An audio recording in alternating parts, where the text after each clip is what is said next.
வெற்றி தமிழ் பயிற்சியாளர் அனைவருக்கும் இனிய நற்றமிழ் வணக்கம். தினமும் வீடியோ போடுங்க அப்படின்னு கேட்குறீங்க ஒரு சில பேர். டெய்லி நம்மளுடைய பயிற்சி மையத்தின் சார்பாக 6 மணி நேரம் கிளாஸஸ்ஸு, டெய்லி டெஸ்ட்டு கொடுக்குறதால யூடியூப் பக்கம் எங்களுடைய நேரங்கள் போடுறதுக்கு டைம் இல்லை. ஏதோ எங்களால் முடிஞ்சது அப்பப்போ முக்கியமான தகவலை நாங்கள் கொடுத்துட்ருக்குறோம். இப்போ இந்த ஒளிப்பதிவில் நம்ம என்ன பார்க்க போகிறோம் அப்படின்னு பார்த்தோம்னா, நம்ம தமிழ் பழந்தமிழான நம்மளுடைய தமிழ் எழுத்துக்கள் எப்படி பேர் வச்சாங்க, அப்படி எப்படி வளர்ந்தது அப்படின்ற ஒரு சூழல் நம்ம இதில் கொடுத்துருக்காங்க, பார்க்க போகிறோம்.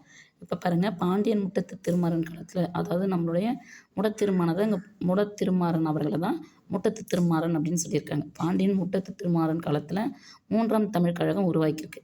சிந்துவெளி மக்கள் பயன்படுத்தியதும் 2ஆம் தமிழ் கழகத்து புலவரால் உருவாக்கப்பட்டதுமான அசை எழுத்துக்குறியீடுகள் 400க்கு மேலே இருந்திருக்கு.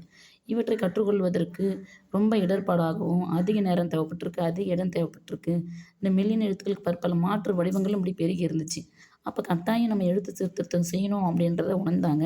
நம்முடைய தமிழர்கள் ஆரம்பத்திலேயே பார்த்தீங்கன்னா, தவநெறி, மெய் உணர்வு வழிவந்த மெய்யில் இவர்கள் சிறந்து விளங்கியதால் எழுத்துக்களை உயிரெழுத்து, மெய்யெழுத்து, உயிர்மெய் எழுத்து, வல்லினம், மெல்லினம், இடையினம் இப்படிலாம் வகைப்படுத்தி பேச தொடங்கினாங்க.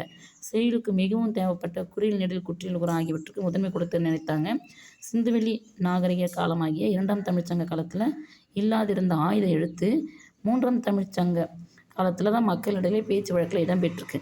இவற்றை கருத்தில் கொண்டு தான் 1 மாத்திரை 2 மாத்திரை அப்படின்னு வேறுபாடுகளை சிறு கோடுகளை சேர்ப்பதன் மூலம் மாத்திரை நிச்சயம் காட்டுவதற்காக குறில் எழுத்திலேயே அந்த மாற்றத்தை சேர்க்க விழைந்திருக்கிறாங்க. இவ்வாறு 12 உயிர் எழுத்துக்களும் 18 மெய் எழுத்துக்களும் அமைக்கப்பட்ட தனி எழுத்து குறியீடுகளுக்கு முதல் எழுத்துக்கள் அப்படின்னு பேர் வச்சாங்க.